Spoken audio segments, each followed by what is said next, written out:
अस्सलामुअलैकुम जी। उम्मीद करती हूँ आप सब लोग खैरियत से होंगे और मैं भी बिल्कुल ठीक हूँ। स्पोर्ट्स की खबरों को आप जो है वो देख भी रहे होंगे और काफ़ी राय भी रखते होंगे। और इन दिनों जो मज़े मज़े की खबरें आ रही हैं और ख़ास तौर पर कुछ ऐसी खबरें भी आ रही हैं जिसको सुनकर आपका दिल ज़रूर दुखता होगा, वो हैं पाक भारत के मैचेस। गुज़िश्ता ब्लॉग में मैंने आपको बताया था कि आईसीसी को तजवीज़ दी है इंग्लिश कैप्टन ने कि जी पाकिस्तान और भारत के मैचेस कराना बंद कर दें क्योंकि आपसे टॉलरेट नहीं हो रहे, हैंडल नहीं हो रहे हैं और खेलों में जो है वो किसी ना किसी तरीके से सियासत आ गई है। अगर दूसरी जानिब बात करें तो एशिया कप का जो तनाज़ा है वो अभी तक हल नहीं हो सका है। ट्रॉफी अभी तक जो है वो इंडियन टीम को नहीं मिल सकी है। इसकी बड़ी वजह यही है कि इंडियन जो टीम थी वो हठधर्मी पर उतर आई थी और उन्होंने जो एसीसी के सदर हैं उनसे ट्रॉफी लेने से इनकार कर दिया था। उसके बाद अब वो मुतालबा कर रहे हैं कि उनको ट्रॉफी वापस मिल जाए और इस वक्त सोशल मीडिया पर भी मुख्तलिफ खबरें गर्दिश कर रही हैं कि जी ट्रॉफी हमने हासिल कर ली है। तो ये सारे बेबुनियाद चीज़ें हैं। और अगर फेक न्यूज़ की बात करें तो फेक न्यूज़ का ट्रेंड तो इस वक्त बहुत ज़्यादा चल पड़ा है, वो तो आप लोगों को भी पता है। बहरहाल वीडियो में आगे चलते हैं और कुछ मज़ीद खबरों पर बात करते हैं। सबसे पहले मैं बताऊं तो देखिए, इंडिया और पाकिस्तान के माबैन जो क्रिकेट है इसमें हमने देखा कि कंसेक्यूटिव 4 संडेज हम इंडिया से हारे हैं। लेकिन अगर दूसरी गेमों की बात करें, उर्दन में जारी एशियन है बॉल चैंपियनशिप में पाकिस्तान के इरफान दाद सेमीफाइनल पे पहुंच गए और उन्होंने हराया किसको है, भारत को। बिल्कुल अभी मैं खबरें पढ़ ही रही थी तो मुझे ज़रा मैं भी पढ़कर थोड़ी सी शॉक्ड हुई कि जो क्रिकेट है जो सबकी नज़रों में है और जिसको सब इंजॉय करते हैं, एक लीग है, उसमें हमारी टीम जो है वो परफॉर्म नहीं करती, उसमें हार जाती है। लेकिन जो छोटी छोटी गेमें हैं उनमें पाकिस्तानी टीम भारत को शिकस्त दे देती है और फिर सेमीफाइनल में पहुंच जाती है। ये क्या मतलब, ये तो खुला तजाद हुआ ना कि जो गेम सबसे ज़्यादा देखी जा रही है, जिस गेम को सराहा जा रहा है, उस गेम में आपकी परफॉर्मेंस नहीं है। और जो दीगर गेमें हैं, छोटी छोटी गेमें हैं या चले छोटी गेमें नहीं भी हैं जिनको लोग अभी नहीं देख रहे इतना, तो उसमें आप भारत को शिकस्त दे देते हैं। इसमें जी अब पाकिस्तानी क्रिकेट ने एक दिन में 2 भारतीय खिलाड़ियों को नॉकआउट किया। इरफान दाद इनका नाम है। उन्होंने प्री क्वार्टर और क्वार्टर फाइनल में भारतीय खिलाड़ी को हरा दिया। अब प्री क्वार्टर फाइनल में इरफान दाद ने भारत के शहबाज आदिल खान को 3-7 से शिकस्त दी, जबकि क्वार्टर फाइनल में पाकिस्तानी क्रिकेट ने भारत के शिव अरोड़ा को 6-7 से जेर किया। ताहम अब सेमीफाइनल में एक बार फिर इरफान दाद का सामना भारतीय खिलाड़ी से होगा। अब ये देखें कि 2 मरतबा उन्होंने उनको नॉकआउट किया है और अब सेमीफाइनल में दोनों का मुकाबला होगा। और ये एक अच्छा इकदाम है कि जी दूसरी गेमों में तो चलें आप नहीं परफॉर्म कर रहे, लेकिन इसका फिर ये होना चाहिए ना कि जो दीगर गेमें हैं उन पर फिर स्पोर्ट्स बोर्ड को तवज्जो देनी चाहिए और जिस गेम में खिलाड़ी अपनी परफॉर्मेंस लेकर आ रहे हैं उनमें जो है वो उनको इन्वेस्टमेंट भी करनी चाहिए। अब आगे चलते हैं। आपको पता है कि जो टेस्ट मैच है उसकी रौनकें शुरू होने वाली हैं पिंडी में और लाहौर में। बिल्कुल हमारे टेस्ट स्क्वाड का ऐलान हो चुका है और अगर खासतौर पर बाबर आजम की बात करें तो बाबर आजम इन दिनों कायदे आजम ट्रॉफी का भी हिस्सा होंगे। और इसके साथ साथ अगर टेस्ट क्रिकेट की बात करें तो टेस्ट क्रिकेट में भी बाबर आजम और मोहम्मद रिजवान खेलेंगे। लेकिन एक ताज़ा तरीन खबर के मुताबिक पाकिस्तान ने जनूबी अफ्रीका के टेस्ट स्क्वाड को मुख्तसर कर दिया है, 2 खिलाड़ियों को रिलीज कर दिया। इससे पहले 18 था और अब 16 रुकनी स्क्वाड होगा। और अगर बात करें तो फास्ट बॉलर आमिर जमाल और स्पिनर फैसल अकरम को स्क्वाड से रिलीज कर दिया गया है। अब ये भी सुनने में आया है कि कौमी टीम के स्क्वाड में शामिल खिलाड़ियों की तादाद जो है वो 18 से 16 हो गई है, जो कि मैंने आपको पहले भी बताया। फिर क्रिकेट बोर्ड ने आईसीसी वर्ल्ड टेस्ट चैंपियनशिप 2025 से 27 का स्क्वाड है ये, उसके तहत जनूबी अफ्रीका के खिलाफ 2 टेस्ट मैचों की सीरीज के लिए टेस्ट स्क्वाड का ऐलान किया है।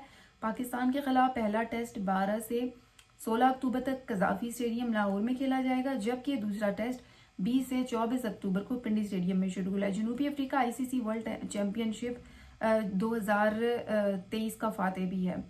अब अगर जनूबी अफ्रीका पहले भी ये सीरीज जीत चुका है तो इस पर पाकिस्तान को चाहिए कि वो इस पर मेहनत करे। और अब तो ये भी आ रहा है कि जी पिचेस को इनके मुताबिक डाला जाए और एक जो ग्रास टाइप की पिच होती है उसको तैयार किया जाए ताकि खिलाड़ी खेल सके। लेकिन ये एक फैसला इतना ऐसे इसलिए भी अट्रैक्टिव नहीं है कि आप ठीक है आप मुल्की सतह पर तो टीमों को खिला लेंगे, लेकिन आगे क्या करेंगे जब आलमी सतह पर खिलाड़ियों को खेलना पड़ेगा, तो वहां पर फिर वो बिल्कुल नाकाम हो जाएंगे।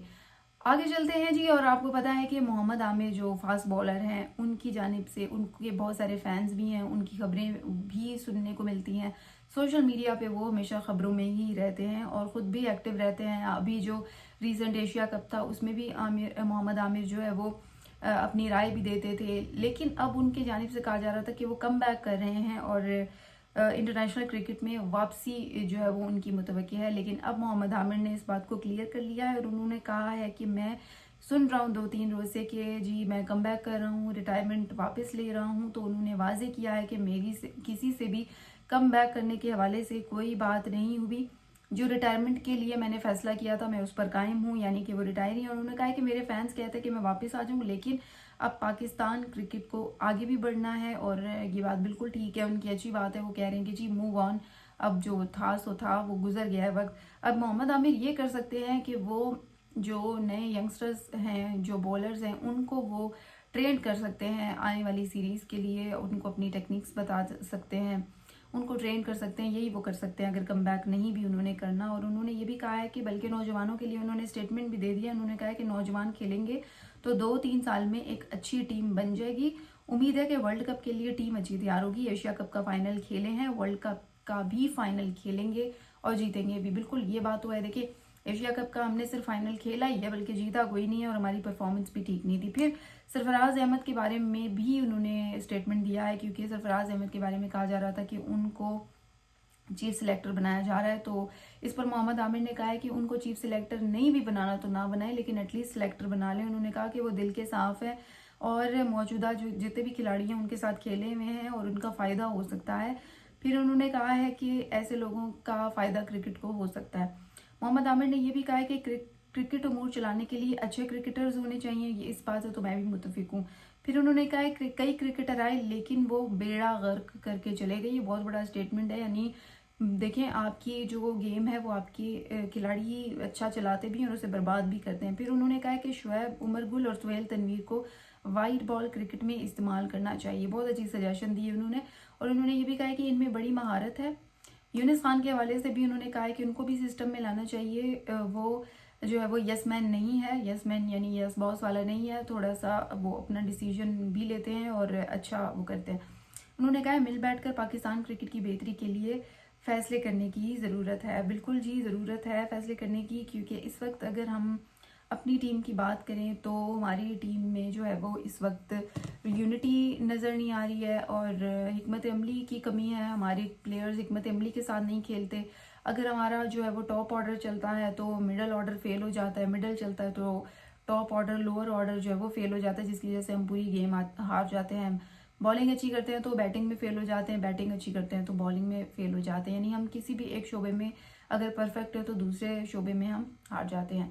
تو اسی کے ساتھ ہی دوستو آپ اپنی رائے سے ضرور آگاہ کیجیے گا کہ پاکستانی کرکٹ کو اس وقت آپ آنے والے وقتوں میں کہاں پر دیکھتے ہیں، جو کہ اس وقت بالکل سپوائل ہوتی نظر آ رہی ہے. اس پر اپنی رائے ضرور دیجیے گا اور اسی کے ساتھ ہی مجھے دیں اجازت. انشاءاللہ کل آپ لوگوں سے پھر بات ہوگی. تب تک کے لیے اللہ حافظ.